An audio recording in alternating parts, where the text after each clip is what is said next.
I can say something right now, even with all these eyeballs over here watching me, that will burn the disintegration of the internet. I went from foster care to Forbes. I came from a place where I literally stood watching my brother die. You can say whatever you want about me, they've said it all. And I literally just flipped through it all and laughed. BET is not ready for the real answer to this question.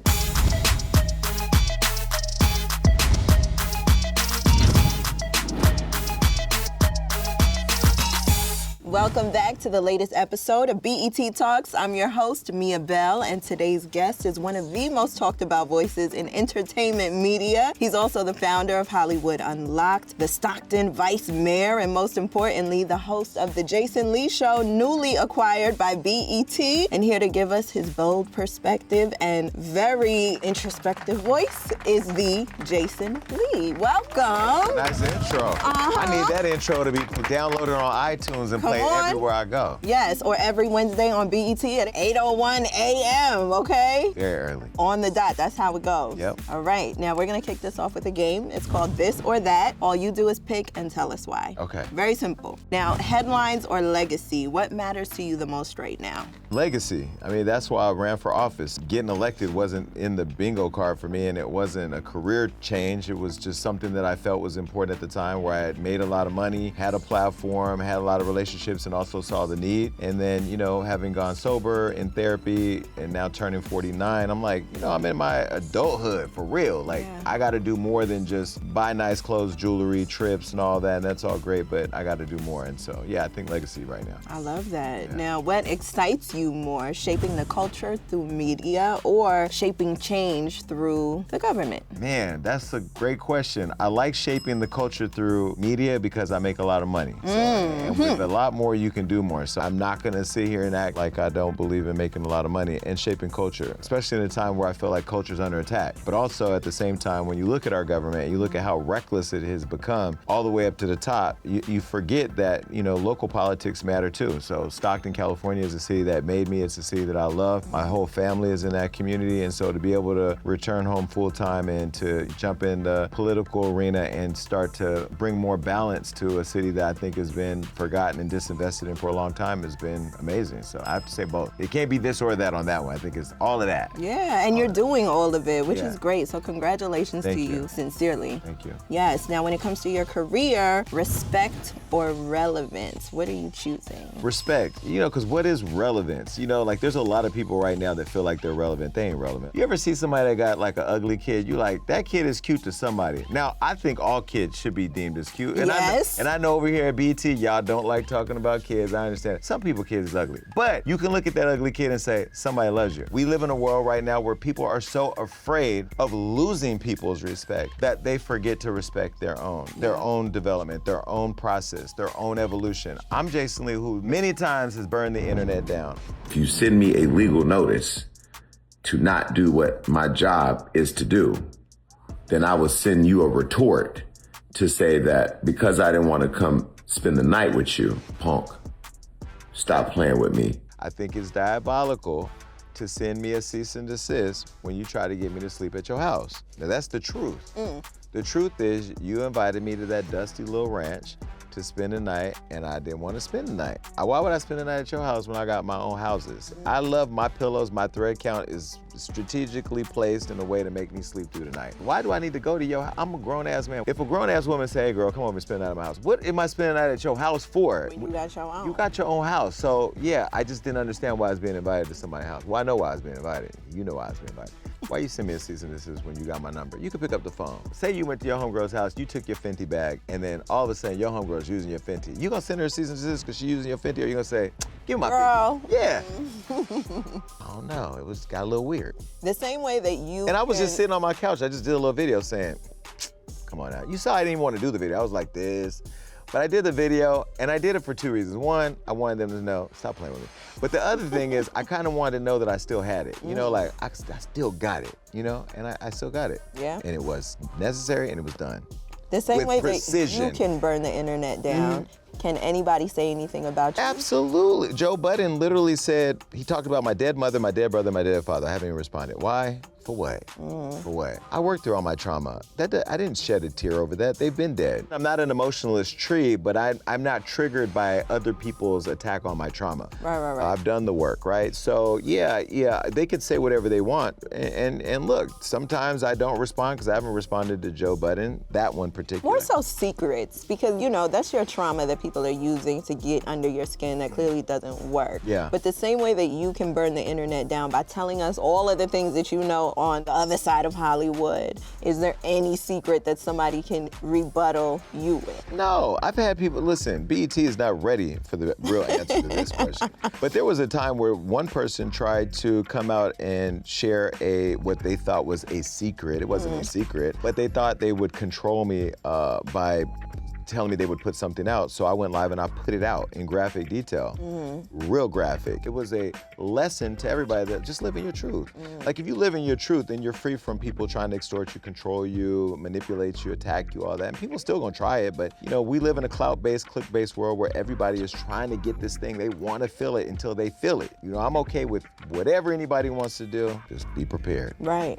Try your luck. Yeah, as much as I have evolved, people want me, as much as they act like they don't, they want me to be the next Wendy Williams. They want me to be the tea spiller. We haven't really exposed a lot of people's tea. We talk about the tea they put out there. My tea that you see me put out there, if I put it out there, I know I did it, I said it, so go ahead and you can digest it however you want. People, as much as they say they don't want me to be that guy, I think they do.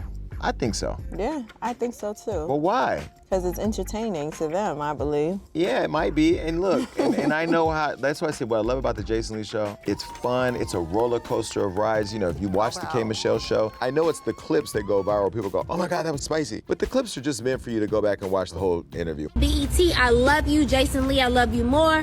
Let's get into the tea. Let's get into the truth. No sugarcoating. I'm gonna tell you how it is. I'm from Memphis, baby. When you go watch the whole interview, it's so well balanced. She talks about country music, her love for it, her love from Beyonce, black women showing each other flowers. It's so much more than just the clips. Look, Hey, it's Michelle, all what are you levels. doing with a Bible? I you carry the this Bible everywhere with me. even when you're reading people? Yes, it's always with me. Everything I ask God for, I write it down and I put it in the Bible. She was very vulnerable and just, broke down in tears. And it wasn't because she was attacked. It was because she felt the passion and she felt safe to share that passion. So yeah, we're all of that. Now, I want you to really think about, your past and all that you've been able to build by being independent, by being disruptive, by being unfiltered, and now bringing all of that to BET from Zeus. From Zeus, from Revolt, from Hollywood Unlocked, the evolution of all the platforms, I'm proud to say I've been involved with some of the best Black-led platforms in the business. And, BET is a legacy brand that has been in our homes for years. I remember years ago when Shelby Stone, Queen Latifah, myself went and met with Robbie Reed and Laretha and folks at BET years ago when I thought I knew what I wanted to do. And Latifah thought, let's give Jason Lee a talk show. I wanted to talk because I love talk, but I wasn't ready, and the network knew I wasn't ready. And even though I was confident I could do it, I didn't know what I was doing. But people believed in me then. And so to be able to come back full circle, be with BET, especially a launch of a creator studio where I've been such an advocate for creators and wanting to eradicate the gatekeeping that sometimes happens in our culture because we oftentimes block opportunities for other people or try to fit people in certain boxes that we feel comfortable in. And people like me that have disrupted the space and have created a multi-million-dollar company from scratch, it was really hard. And I watched Ebro, he was pretty much crying about no support that he's not getting now that he's independent, but he's been one of the gatekeepers too. So I look at him like, you're literally complaining about the thing that you've been a part of. But it's great to see for us in independent media that people who are now coming into our world can see that it is a grind. It is a hard grind when you have 4, 5, 6 people on the team running this brand that behind the veil is really short and nimble in terms of team, but then the output is so massive and disruptive that you like, they must have 100 people over there. Nah. So I love that the Ebros of the world now that the industry and how digital media is shaping and reshaping and evolving in some ways, is learning the grind that it's taken to get to where I am right now. You can say whatever you want about me, they've said it all. And I literally just flip through it all and laugh, because the only thing I focus on is the direct deposits that go into my account and the influence that my accounts create in the world that we live in every day. Okay. And as much as I would love to, elaborate on the Ebro conversation, because that is a former coworker of mine, and I am now on the Hot 97 morning show with Is Mero. Peter Rosenberg over there too? He's with Ebro, Laura, and Rosenberg, who I love, by the way, and don't think is a gatekeeper, but I do hear the other, Peter Rosenberg perspectives. Peter Rosenberg is cancerous to the culture. And I'm gonna tell Okay, you, you want to go there. I know, no, we're not gonna go there. Okay. Because I do know Tell me where what direction it can y'all go. want this. It can't go. I know it can I go. talked about his dog. Go ahead. I know it can go there. We're not going to, but of course, we respect the discourse, because like you said, it does bring out, different opinions. I love this yellow on you, by the way. Thank you so Listen, much. the monochromatic over here, she's doing a great job. This woman over here is keeping this conversation on the rails, because baby, we always pride ourselves at Hollywood Unlocked saying that we interview and support the uttermost to the guttermost. There has to be places for the Krishans and the Cardi B's. The culture is not just a monolith. That's what I love about this new partnership, because I think BET is taking a risk bringing in a brand, a person who has known to be loud and disruptive, but also loves the culture just as much as BET and those in this building do. So I think this is a great opportunity for us to create an explosive, dynamic experience for the culture. Absolutely, and I think that is what people love about you, because you're going to say it regardless. I could say something right now, even with all these eyeballs over here watching me, that will burn the disintegration of the internet. But I also learned that it's not always necessary. I learned now how to use my voice, when to use that, when to create a 3-alarm fire. And I choose now to do it on the things that matter to the culture, to the existence of the culture, to the evolution of the culture. And a lot of people have stopped me in the street and said, oh my God, you changed. No, I haven't changed, I've evolved. And evolution and the respect for that evolution is important. When it comes to your version of storytelling, what do you think people misunderstand the most? Because while it is racy and unfiltered, it still is vulnerable, and you are getting exclusives, I didn't know K. Michelle dated R. Kelly and was really loving him. It was intimate. Right. They was getting it on. I feel like with a K. Michelle, I wasn't even planning to bring up R. Kelly. She brought up R. Kelly. Were you and R. Kelly ever intimate? Oh yeah, absolutely. I love him. Really? Have you ever said that? I loved Robert Kelly.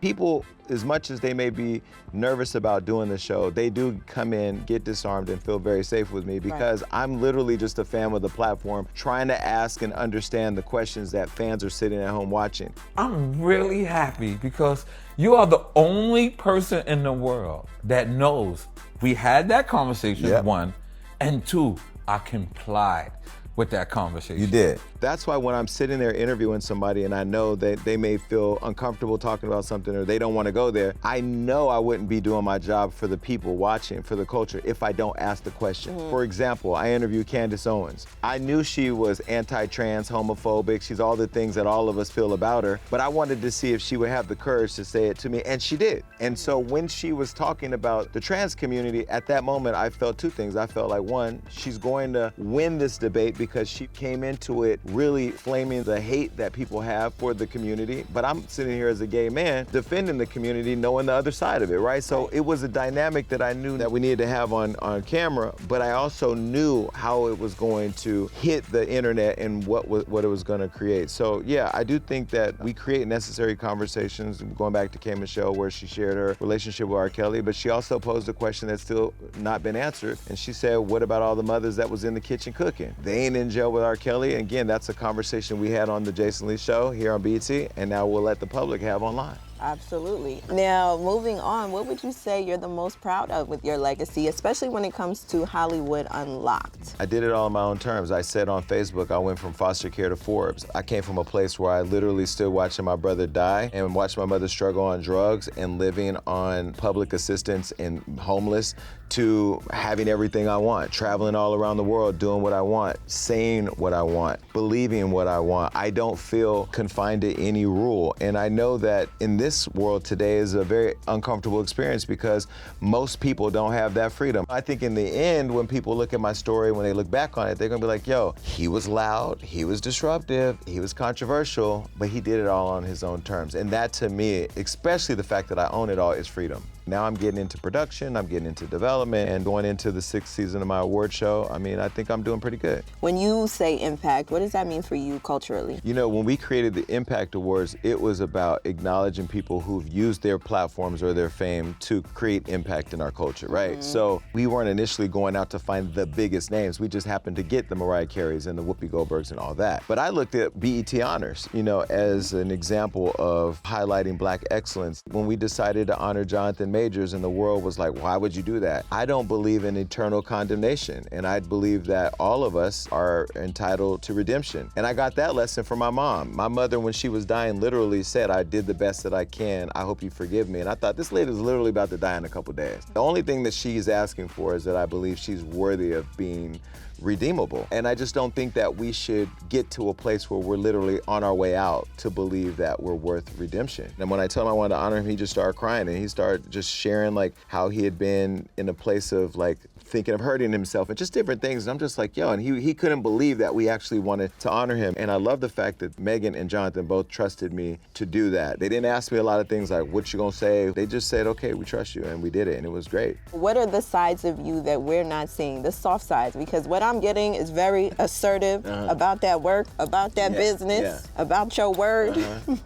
But what about the softer version and, you know, the vulnerable side of you? I don't show that as much, and I think it's been because, you know, I really got into Hollywood a lot because I thought the idea was I would lift the veil of Hollywood, and I would show a lot of my friends that I had and people that I knew, and I would be the platform that celebrities would gravitate to share their side. And at first that didn't happen, so I bullied my way in by kicking every door down and taking no prisoners. I was just like, pow, pow.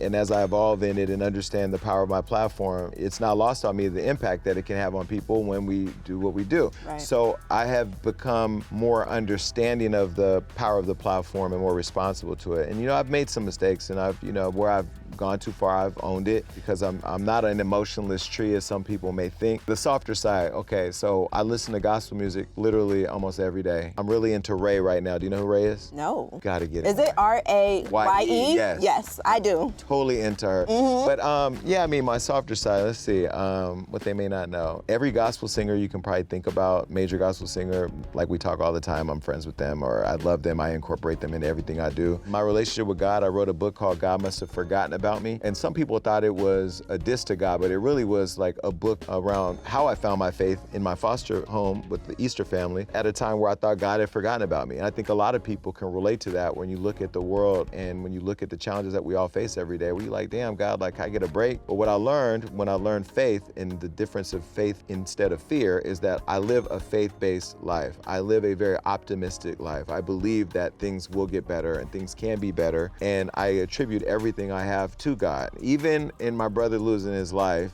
I think about if my brother had not died the night of my going away party to move to Hollywood at 19, if he had not died, what would my life have been if I would have went to LA with no, just no real understanding of me? That death and that pain put me through a whole experience that allowed me to feel the depth of pain, the depth of survival, the depth of optimism, the depth of faith, and the depth of understanding God and how he works. People say, well, would you want to change that? That's a hard question. Would I want to change my brother being dead? I want my brother here, but without his death, I would not have been and become the person that I am right now. So I think there's a lot of sides to me. You know, I don't take responsibility for the world only wanting to know clips of people. We live in a clip-based world where people just want to see that viral moment is the sum of that individual. And then they go, wait, he's the vice mayor? Wait, he just got a $13 million grant for a behavioral center for kids. Nobody cares about all of that. Right. You can put it all out there, and I do, and people will pick from it what they want. But the thing I hope the most is that they all go watch the Jason Lee show on BET. This is escapism for people who just want to laugh for a couple hours. Yeah, and it's so necessary, especially in the climate that we're living in today. before you get up out of here, I do want you to speak on your legacy and who you're leaving it for. Is that a trick to ask me if me and Tiffany Haddish are having a baby? No. We ain't I didn't having no believe damn that. No kid. way. No, you know. But who are you doing it for? Because you mentioned so much loss in your life. Your brother, your parents. You know, you're living for yourself and God at that moment. But for you, who is it? I right now I'm living for me. Yeah. Who am I living the legacy to? You know, contractually, you know, my paperwork says who gets it when I'm gone. I don't have like a kid to pass it on to. My dogs, I'm not gonna pass it to Gucci and Chanel. Yes, my dogs' names are Gucci and Chanel. You judge me in the car. I'm really like living in the moment and creating the most impact I can. I hope to be retired in a few years. Like, people don't believe I could walk away from all of it. I want to be done, you know, if I have the exit the way that I want. If not, maybe consulting or producing or whatever. But, you know, there's no individual that I'm doing this for other than myself right now. I love that. Yeah. We will be okay with all that you give us on the Jason Lee Show on BET. Thank you so much for being here. This was a great conversation. Okay, don't edit it out now. Leave it for the people. Y'all heard that? That ain't got nothing to do with me. BET Talks, y'all. Thank you.